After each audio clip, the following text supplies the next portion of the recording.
នៅខេត្តឧត្តរមានជ័យនិងតាមតំបន់ព្រំដែនភាគខាងជើងរបស់កម្ពុជាប្រជាពលរដ្ឋរាប់ពាន់គ្រួសារត្រូវបានជម្លៀសចេញដោយសារចំនួនព្រំដែនកម្ពុជាថៃដើម្បីបន្ធូរបន្ថយការលំបាករបស់ពួកគេរដ្ឋាភិបាលអូស្ត្រាលីសហការជាមួយអង្គការ Oxfam និងដៃគូនានាកំពុងផ្តល់ការគាំទ្របន្ទាន់ផ្នែកមនុស្សធម៌ទៅដល់ក្រុមគ្រួសារទាំងនេះនៅថ្ងៃទី15ខែមករាយើងបានចាប់ផ្ដើមផ្ដល់ជំនួយជាសាច់ប្រាក់ទៅដល់គ្រួសារភៀសសឹកចំនួន3050គ្រួសារនៅតាមជំរំក្នុងខេត្តព្រះវិហារសៀមរាបឧត្តរមានជ័យនិងបន្ទាយមានជ័យជំនួយនេះបានជួយពួកគេបំពេញបន្ថែមតម្រូវការបន្ទាន់ដូចជាស្បៀងអាហារជម្រកទឹកស្អាតនិងសម្ភារៈចាំបាច់ក្នុងពេលមានវិបត្តិនេះនៅជំរំចុងកាលថ្មីប្រជាពលរដ្ឋចំនួន1519គ្រួសារបានទទួលជំនួយទាំងនេះដោយមានការចូលរួមពីឯកអគ្គរដ្ឋទូតអូស្ត្រាលីប្រចាំនៅកម្ពុជានាយិកាអង្គការ Oxfam អភិបាលខេត្តឧត្តរមានជ័យនិងដៃគូក្នុងស្រុកមួយចំនួនដែលទាំងនេះបង្ហាញពីកិច្ចសហការយ៉ាងរឹងមាំក្នុងការឆ្លើយតបផ្នែកមនុស្សធម៌អូស្ត្រាលីគឺជាប្រទេសមួយដែលជាដៃគូអភិវឌ្ឍជាមួយនឹងកម្ពុជាបានជួយកម្ពុជាក្នុងរយៈពេលប្រមាណទសវត្សរ៍ចុងក្រោយនេះនៅក្នុងការអភិវឌ្ឍនិងការស្ដារឡើងវិញសេដ្ឋកិច្ចហេដ្ឋារចនាសម្ព័ន្ធនិងជីវភាពរស់នៅរបស់ប្រជាពលរដ្ឋកម្ពុជានិយាយជារួមហើយដល់ពេលដែលកម្ពុជាមានការលំបាកអូស្ត្រាលីបានចោះជួយដោយផ្ទាល់មកចែករំលែកការលំបាកជាមួយនឹងបងប្អូនជនភៀសសឹករបស់យើងខ្ញុំ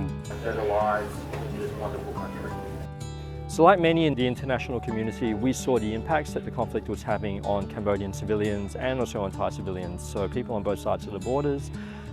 We do know that this displacement has meant that people have lost access to their normal livelihoods, to the home. So what we've done is we've worked with our good friends and partners in Oxfam to be able to provide some immediate relief like food, safe drinking water, sanitation, shelter. We've been able to provide a bit of direct financial assistance to be able to allow families to make decisions about what their most immediate needs are. Australia's approach to Cambodia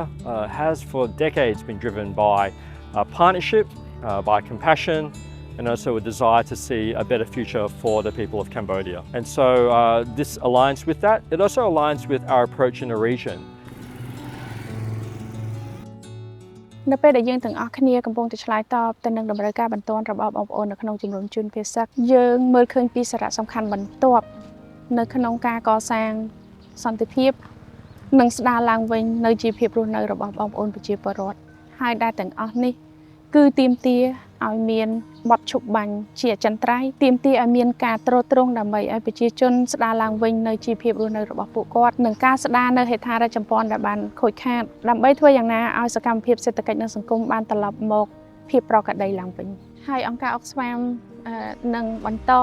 ធ្វើការយ៉ាងជិតស្និទ្ធជាមួយនឹងអាជ្ញាធរក៏ដូចជាដៃគូដើម្បីគៀកករកធនធានដើម្បីឆ្លើយតបទៅនឹងតម្រូវការរយៈពេលបន្ទាន់នេះក៏ដូចជាតម្រូវការសម្រាប់ការស្ដារឡើងវិញនៅជីវភាពរស់នៅរបស់ពួកគាត់ផងដែរ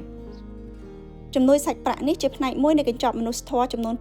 $250,000អាមេរិករបស់រដ្ឋាភិបាលអូស្ត្រាលីតាមរយៈអង្គការ Oxfam ដែលឆ្លុះបញ្ចាំងពីការបដិញ្ញាចិត្តរួមគ្នាចំពោះភាពធន់